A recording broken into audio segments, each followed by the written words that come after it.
Bonjour, je m'appelle James, je suis spécialiste en stratégie de résilience.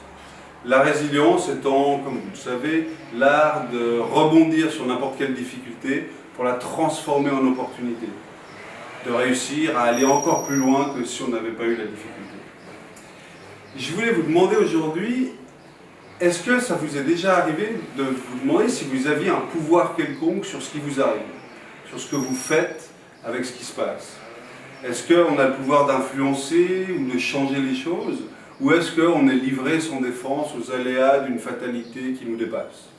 Est-ce qu'on peut modifier le cours des événements, décider, choisir et avoir vraiment du libre arbitre? Ou est-ce que tout est déjà écrit et nous, on est comme des passagers dans un avion qui suivons le courant implacable des événements et de la fatalité sans pouvoir rien dire?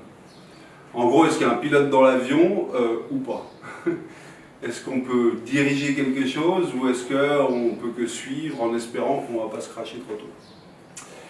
Donc moi, je me suis posé cette question, surtout à l'époque où j'avais envie de ne pas faire d'efforts, où j'essayais vraiment de faire le moins d'efforts possible. Et je me suis demandé, c'est bizarre, parce que finalement, les gens qui galèrent le moins, les gens qui ont le moins d'efforts à faire, pour qui la vie est la plus facile, eh ben, c'est pas forcément les plus heureux. Et puis quand on prend ceux qui galèrent de la mort pour avoir genre le minimum vital dans les pays de malades et tout, vraiment ils doivent faire des efforts tout le temps, eh ben c'est pas non plus les plus malheureux. Donc je me suis dit, il y a un truc bizarre. Les efforts, moi j'aime pas, j'ai pas envie d'en faire et tout, mais on dirait que si j'en fais pas, c'est pas top. Et en fait j'ai trouvé une réponse très loin en arrière, j'ai dû remonter plusieurs milliers d'années. Enfin, pas moi, mais enfin, faut ce que je veux dire. Et j'ai trouvé une réponse qui était cachée en fait dans un symbole, qui avait été codée dans un symbole. Parce qu'à l'époque, ils ne faisaient pas du coding comme on fait sur les ordinateurs, ils codaient les choses dans des symboles. Et comme les gens qui avaient l'explication ont disparu, bah, finalement le symbole est resté, il a traversé les âges, on le retrouve encore aujourd'hui, hein, vous verrez, vous le reconnaîtrez, mais on avait perdu le code, on avait perdu le message, le secret qu'il y avait caché dedans. Et heureusement, j'ai eu de la chance, je suis tombé, pas par hasard, mais vous savez comment ça, c'est toujours un peu par hasard. Et puis, mais laissez-moi plutôt vous montrer ce que j'ai trouvé, parce que c'est top. Donc, alors, je vous la remets sur une ligne de temps. Ça, c'est juste notre habitude, parce que voilà, je pose toujours tous mes trucs sur cette trace. Donc, on a une ligne de temps. Mais surtout, on a ici la naissance. Et ici, on va mettre la mort, sachant que ça, c'est la vie, d'accord? C'est notre durée de vie, de notre naissance à notre mort. Et ça, c'est le point de notre naissance.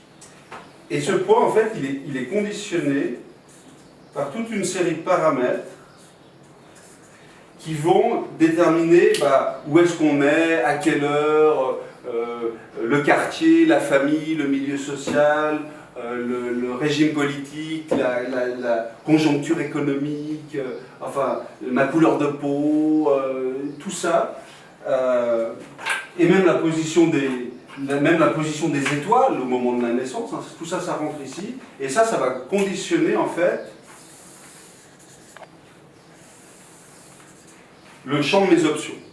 C'est-à-dire que si je nais tout petit, eh ben, je ne vais pas devenir champion du monde de 100 hauteur. Si je nais tout grand, eh ben, 2,50 m, eh ben, je ne vais pas devenir, je sais pas moi, footballeur. D'accord? Si je nais dans le désert de Gobi, eh ben, je ne vais pas devenir broker à Wall Street. Et puis si je nais genre à Beverly Hills, je ne vais pas devenir chasseur d'huîtres à Oléron. Donc voilà. Donc le point de notre naissance et toutes ces conditions va définir le champ des options qu'on va avoir dans la vie. D'accord? Ensuite, avec toutes ces options, on va faire des choix. D'accord? Et comme faire un choix, c'est renoncer aux autres choix. Je veux dire, choisir c'est renoncer, et renoncer c'est choisir. Si je sais pas, je rentre dans une boulangerie, j'ai 10 petits pains, si je dois en choisir un, eh ben, je dois renoncer aux autres. Hein, voilà. Donc chaque fois que je vais faire un choix, ça va réduire mes options. D'accord? Donc, on va avoir un autre domaine de définition qui lui va dans ce sens. Plus je choisis, plus je réduis mes options. Si je décide d'être footballeur, du coup je ne serai pas tennisman, je ne serai pas golfeur, je ne serai pas croquetteur, etc. Si je décide de faire l'économie, je ne vais pas être patineur artistique ou plongeur sous-marin, etc. D'accord? Ensuite, il y a une petite chose, c'est que quand on est enfant, il faut savoir qu'on a des options, mais on n'a pas encore le choix, parce que c'est nos parents qui choisissent pour nous. Donc quelque part, ça ne commence pas tout de suite. On commence à avoir le choix vraiment à partir de là. Et puis quand on est vieux, on a tous les choix du monde, mais on n'a plus beaucoup d'options. Donc même si on a tous les choix, parce qu'on est plein d'expérience et de sagesse et tout ça, on n'a plus beaucoup d'options, donc on ne peut plus choisir dans un très grand domaine de définition. Donc, si j'enlève toutes les circonstances extérieures qui, de toute façon, ne me concernent pas, d'accord? Ensuite, j'enlève ici parce que j'ai les options, mais je n'ai pas le choix. J'enlève ici parce que j'ai le choix, mais j'ai plus d'options.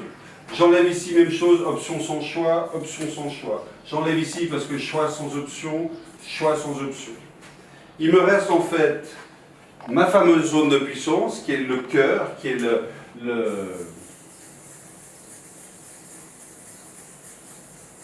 on va faire comme ça, le nuage magique. Non, c'est la zone où vraiment je suis maître de moi, c'est la zone où vraiment je peux influencer les événements, comme on dit au début, je peux modifier le cours des choses, je peux faire ce que je veux avec ce qui se passe, avec ce qui m'arrive. Je suis là, il y a vraiment de la liberté, d'accord, de prendre les devants. Ça, c'est la zone de puissance. Donc, j'imagine que vous avez reconnu le symbole. Alors, normalement, il n'est pas... Je vais vous le faire. C'est tac, tac.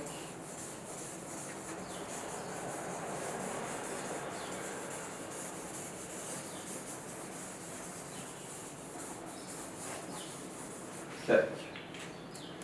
Alors, je vais vous le mettre dans le bon sens parce que d'habitude, il n'est pas dans ce sens-là. D'habitude, on le voit comme ça. C'est l'étoile du berger.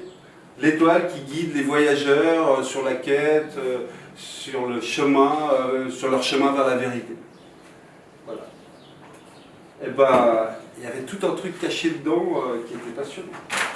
Donc, si vous voulez en savoir plus, parce que j'en parle plus longuement et je vous présente aussi d'autres outils, inscrivez-vous à mon atelier Les outils pour maîtriser son destin.